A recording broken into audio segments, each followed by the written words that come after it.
My name is Stuart Elden. I'm a professor of political theory and geography at the University of Warwick.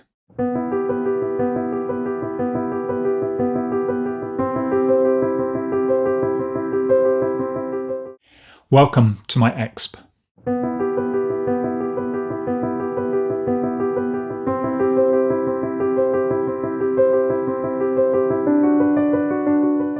One of the major contributions that Foucault makes in his career is to work on the question of sexuality. Foucault was a gay man who struggled with the question of his own sexuality at the beginning of his life, later became much more reconciled to it and much more public about these kinds of questions. The History of Sexuality was a major undertaking that Foucault began in the most obvious way in the mid-1970s. You can see elements of this in his lectures in the 1960s, but in the mid-1970s, in his Collège de France lecture courses and in some of his visiting lectures elsewhere, he says that he's taken on a kind of project that's like a sequel to his History of Madness, and this is a history of sexuality.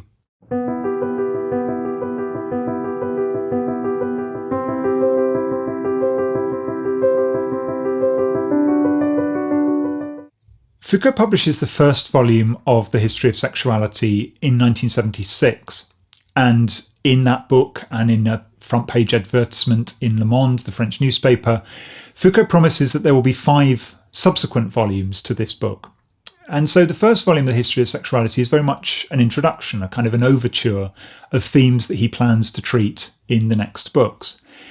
And in that first volume of the History of Sexuality, he takes issue with what's known as the repressive hypothesis. This is an idea that was a combination of Freud's insights and Marx's insights, that sexuality had been controlled, it had been repressed, it had been regulated in all sorts of ways, and that one of the reasons for this was because it allowed a docile population that could be used productively within the capitalist economy. Foucault outlines that repressive hypothesis at the beginning of this first volume and then says, but hang on a moment, is this actually the case? Is sexuality always repressed? Or has there not been actually an explosion of discourse, specific, specialised scientific knowledge about sexuality? If we look at biology, if we look at psychology, if we look at medicine, there's a lot of talk about sexuality, and that sexuality has become, certainly for somebody with a religious upbringing, something that you are invoked to talk about. It is something that you talk about with your counsellor, with your priest, and so on. So Foucault is issuing a kind of a challenge to some of the dominant ways that sexuality was talked about at the time that he was writing.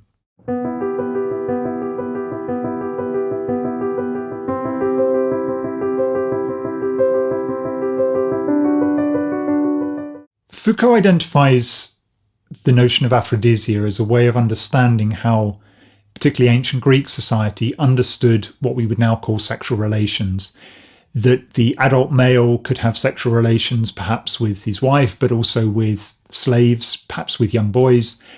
This was something that Foucault thought could be understood through the texts that we still have from the classical age. This gets replaced with what he calls a new experience with the early church and Christianity. This is the notion he calls the notion of the flesh. The flesh as this sort of consumed by sin or sexual desire parallel to the physical body. And the notion of the flesh appears in a number of early church writings, in St. Paul, in a number of the early church fathers.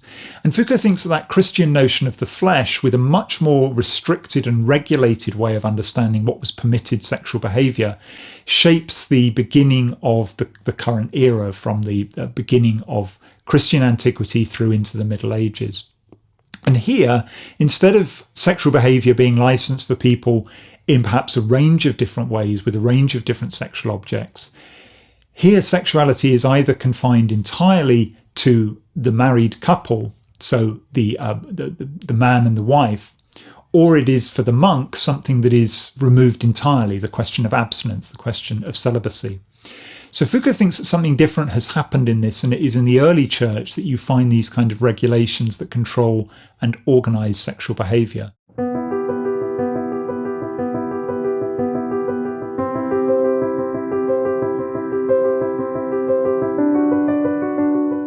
Now, Foucault is not trying to say there are lessons in the historical past that can help us to change the way that we do things today. It's not a suggestion that we go back to how people did things in ancient Greece or in the early years of the Roman Empire, or certainly not to the early church fathers to think about these questions. But he is interested in trying to explore how these issues have been understood and practiced differently in these different times and places. And particularly in some of his interviews, he is interested in alternative sexual practices, alternative ways of organising the relation between bodies and pleasure in the present moment. He was particularly taken by the gay scene in California, for example. So Foucault does see that there might be potential differences or different ways of organising or challenging conventional ways, contemporary ways of thinking about sexuality. But he says very clearly that he's not looking in the past for lessons or models for how we can do things in our present, but it's rather to expose the way that things have been done differently in the past, to maybe unsettle or to shake up some of the ways that we accept things as largely taken for granted today.